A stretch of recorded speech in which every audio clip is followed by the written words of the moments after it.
এদিকে মাকে রেখে গিয়েছে একটি বৃদ্ধাশ্রমে। মাসে মাসে সে বিদেশ থেকে টাকা পাঠায় আর ওই ফোনে কথা বলে, মা ভালো আছো? মা কতবার বলে, বাবা একবার আয় না, একবার আয়, তোকে একবার শেষ দেখা দেখি,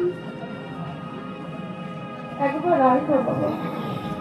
কিন্তু ছেলে বলে, মা বিদেশের চাকরি তো জানো না, সহজে ছুটি পাওয়া যায় না, দিনের পর দিন যায়, মাসের পর মাস যায়, বছরের পর বছর চলে যায়, কিন্তু ছেলে আর দেশে ফেরে না।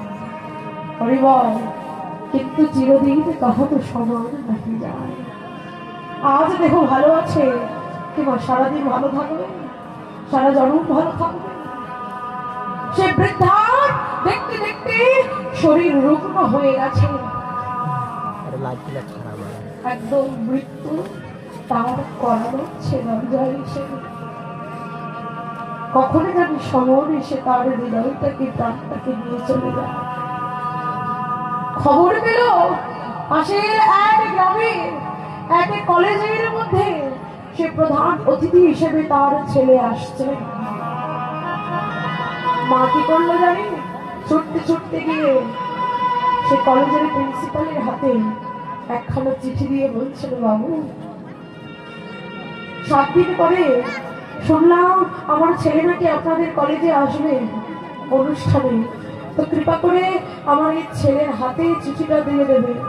প্রিন্সিপাল ডেকে বলছে, আপনার ছেলে আপনি দেবেন? এখন মা ডেকে বলছে, বাবা আমি বৃদ্ধ মানুষ, কখন কি হয়ে যায়।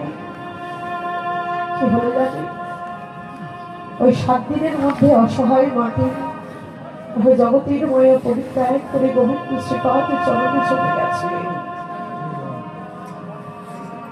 7 দিন পরে যখন ওই কলেজের মধ্যে সে আদর্শ নামক ছেলেটি এলো,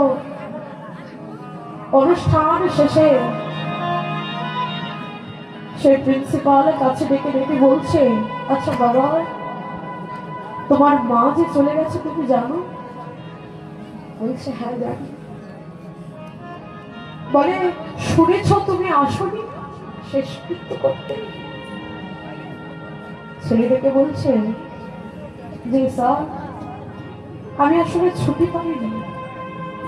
প্রিন্সিপাল ডেকে বলছে, বাবা বাবা, মা চলে গেছে, মায়ের শেষকৃত্য করার জন্য ছুটি পেলে না, আর এখানে অনুষ্ঠানে